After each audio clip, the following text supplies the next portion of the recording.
You're busy, you've got a decent practice, but nobody wants to be decent. You want to be great, and you want to have a great practice. So how did the most productive, profitable dentist in the nation balance real life, work, and profits, and somehow make it all seem fun? Well, it comes down to simple, everyday practices. So grab a lunch, join us as we chat with top clinicians and influencers to discover their formula for uncommon success. Are you ready? Then it's time to explore everyday practices with Vicki McManus-Peterson and Dr. Chad Johnson.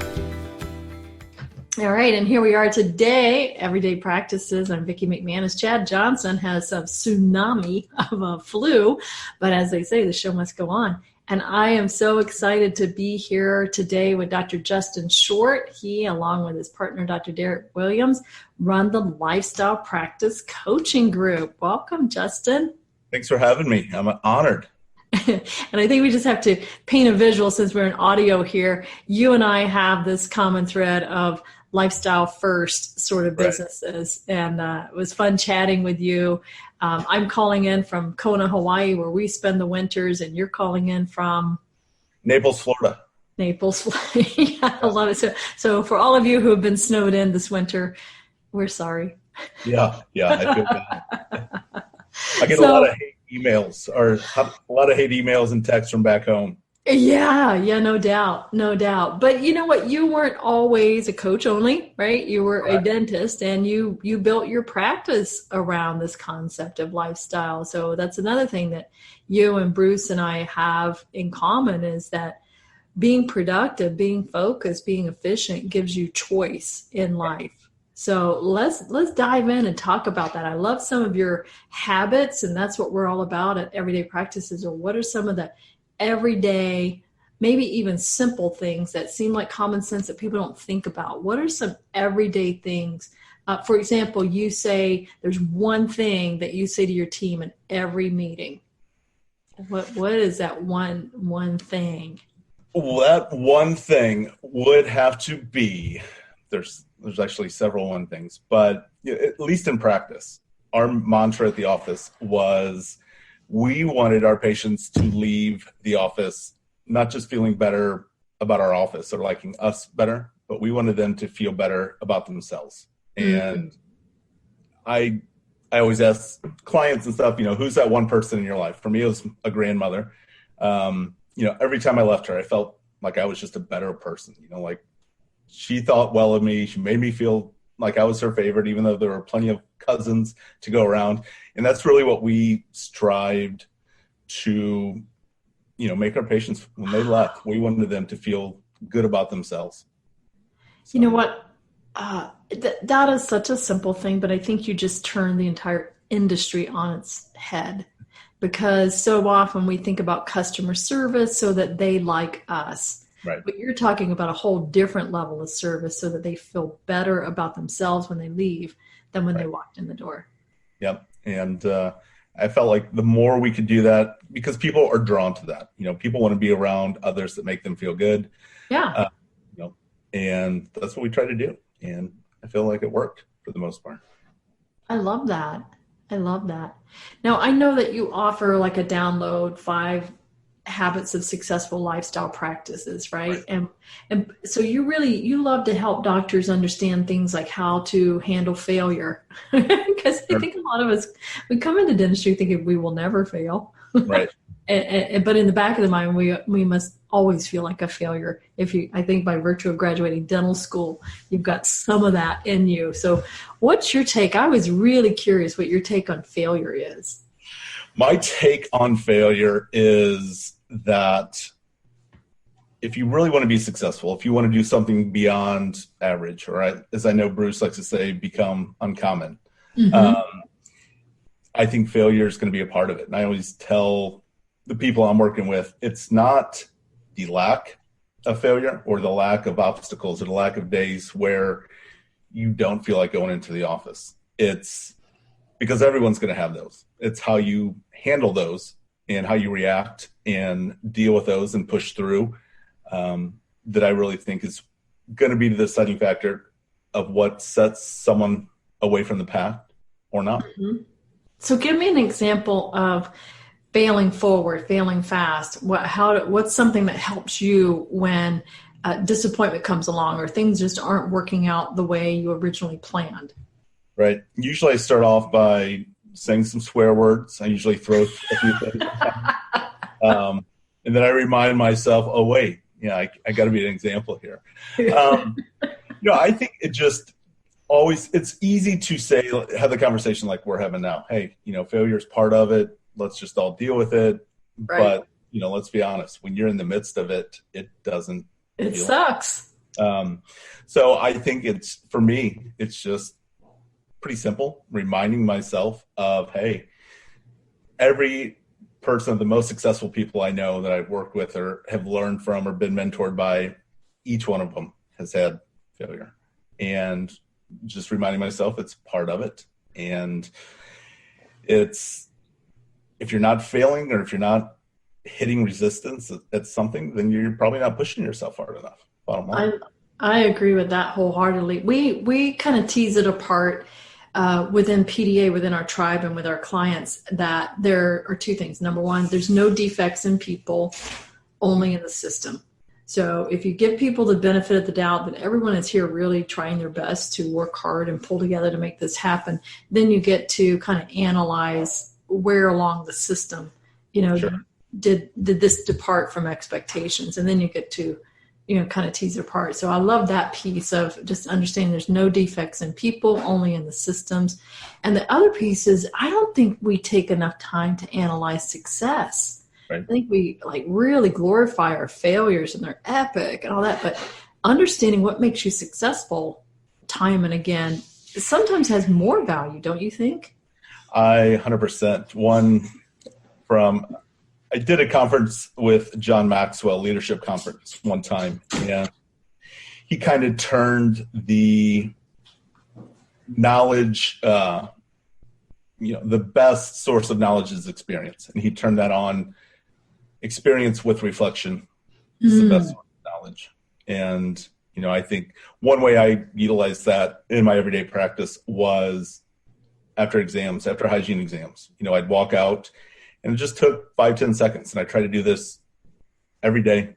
I try to do it with every patient, but really sit there and think for just a few minutes or seconds, really at that point, what went well in that exam. I could tell that patient was getting whatever I was putting out there. Why this time, Right. Or on the other hand, I could tell this patient we weren't connecting. I could tell they had that glazy look in their eyes and they were not taking whatever I was putting out there. Right. Why? How did I approach it and how can I improve next time? I love that. So for the listeners who may not know your background, talk to me about your dental practice and your journey and what got you to where you're at today. Yeah, I had two practices in my career. I graduated in 2005 and I purchased my first practice in 2006 and I worked that for 5 years and then I purchased another practice and I sold the first one, moved over to the second one. And then I did that from 2011 until 2017 when I retired from clinical dentistry and have been focusing purely on coaching as far as dentistry goes. We also do a lot of investing, especially in real estate. But as far as dentistry goes, coaching has been where it's at for the last year and a half. Oh, that's awesome. And what inspired the move from day-to-day clinical dentistry into supporting other business owners? Great question. So when I first purchased my first practice, 2006, about a year into it, I worked with Dr. Bill Blatchford. He was my coach and mentor in the beginning. And things were going really well with my practice. And he had me come back and work with a few of his younger doctors that he had in his program. And I fell in love. The feeling, it definitely was not, a lot of people think that I must have just hated clinical dentistry. And really, I don't. I didn't and I don't. But I never submitted a crown or even, a smile case that gave me the feeling of working with a dentist to expand their vision, their mindset, and then see them accomplish it. And that's how I fell in love with coaching. I knew it was something I always wanted to do, but kids came and the practice changes came and life got in the way. But I knew I always wanted to get back there. And it was really from design in the beginning. I knew that I didn't want to be chairside. My goal was 40, and I will be turning 40 in a day and a half, 2 days from now. Nice. So Happy birthday. Thank you. Yeah, it's a big one. But is really setting up that life, building my practices around first deciding what I wanted life to look like, even during practice and post practice, and designing my practices around that. Now the coaching business around that as well. So I love that. So when you were in practice and you were designing this, did you have a kind of a theory behind debt payoff versus saving and investing? I think you've positioned yourself well, and I did the same thing early in my career. I even as an assistant and a hygienist, I thought I need to be at financial choice. So how can I set up my life so I'm at financial choice so that I can work or not work based on when I want to work or not work? And so you don't have, I want our listeners, because we have dentists and non-dentists listening, you don't have to be a dentist to establish your lifestyle. There's things that everybody can do to live the life of their dream, but it comes with design. And I'm glad that you mentioned that. So what was your thought process about money and investing and debt and all of that to get you where you're at? So basically we started off, my wife and I, kind of figuring out where we needed, what that spot would be, what that number would be, what our debt at time of quote retirement from hands-on would be.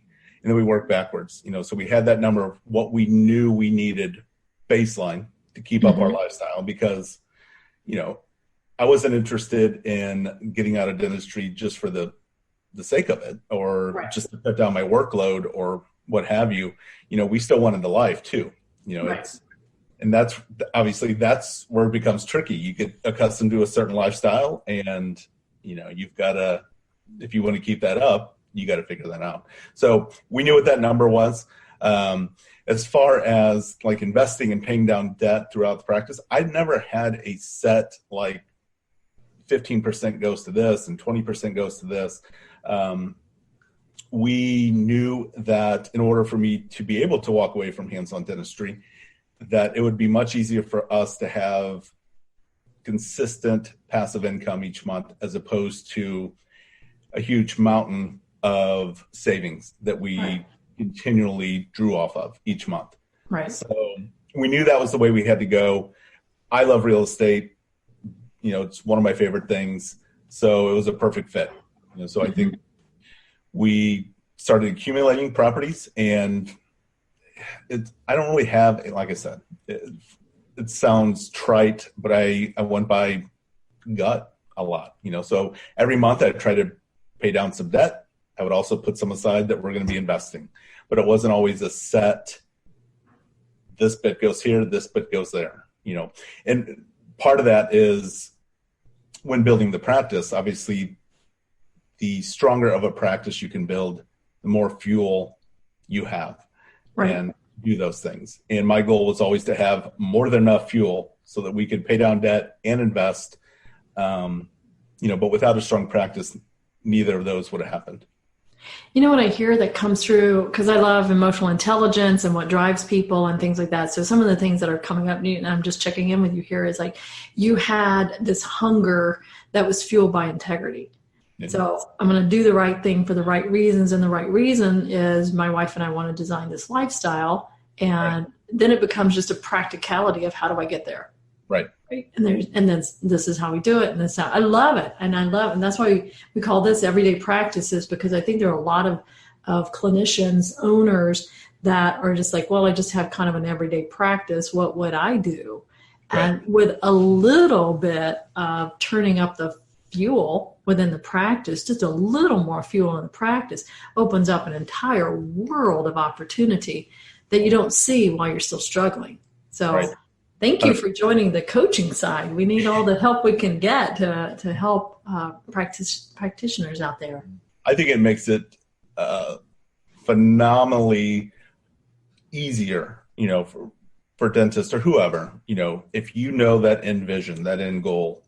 To me, it makes it much easier to hit, because then you can base every decision along that path. Is it taking me, because we're always bombarded. We've got 50 different things we can invest in, put in our practice, whatever, put our time towards. But I think when you have that clear end vision in mind, then you can then base each decision along that path. Is it taking me closer? Is it taking me further away? And love it. You sound a lot like Dr. David Phelps. right. Actually, going to Freedom Founders in 2 days to speak, actually on my birthday. Oh, fantastic. Well, tell David I said hi. Yeah, he's awesome. I love that. Now, talk to me about leadership, because when you talk about vision, when you talk about designing a life, these are not management sort of topics. These are leadership taking, and whether that's a leader in your own life or you're leading a team, I hear lots of themes about leadership here. So are leaders made? Are you born? If you don't think you're a leader today, is it tough stuff? You're out of luck. Thankfully, for my sake, no. So my belief would be, I think there are definitely some people who were just born with a little bit more leadership finesse, I think, than others. But I think for the most part, it's a muscle, it's a skill, like most things in our life, that can be improved, thankfully, can be learned. But like anything worthwhile, it's not, you don't become a great leader just because you've been practicing 10 years or 20 years instead of 1 or 2 years. And I'm definitely a big believer in practice. That's where it all starts. If I'm looking at 10 different practices in a row, rank them from most successful to least successful, most likely our better leaders are going to be towards the end of most successful. You don't see many practices that are a 10 with a leader that's a 4. And what does a poor leadership look like? What's the, it's like a boat and there's a wake. What do poor leaders leave in their wake? How do you know that practice is being led by a 4? Just a couple, and I'm sure there are a lot that I won't cover, but I think I think communication is big as far with the team. And I'm very big on holding people to task. I think you get what you tolerate. And if you tolerate someone coming in late or not performing well or not taking pictures or offering fluoride, then that's what's going to happen. If you tolerate that, that's what you're going to get. But I'm also very big on praising. If they're doing a good job, you see some of your team is putting in effort and they're trying to work on the things that you've instituted, then they need to be praised and you need to show them how to do that. And I think, to me, leadership is probably the one thing in our practices we can't delegate to anyone. Right. Either way, it's going to come from us somehow, good or bad. So, that would be my first thing that I'd be looking at: communication and being able to, just like a quarterback, what's our goal? What's our plan for today? This is what our day looks like as of now. These are the areas I see for hiccups. These are areas I see for improvement. What can we do to improve and make sure that we're ready and prepared? I love that. Early on in my career as a coach, I got certified to do this surgical procedure, and I'm going to anoint you to do the same thing. Okay. It's an implant procedure. So what you're going to do is you're going to replace the wishbone with a backbone. Right. Yeah, no doubt.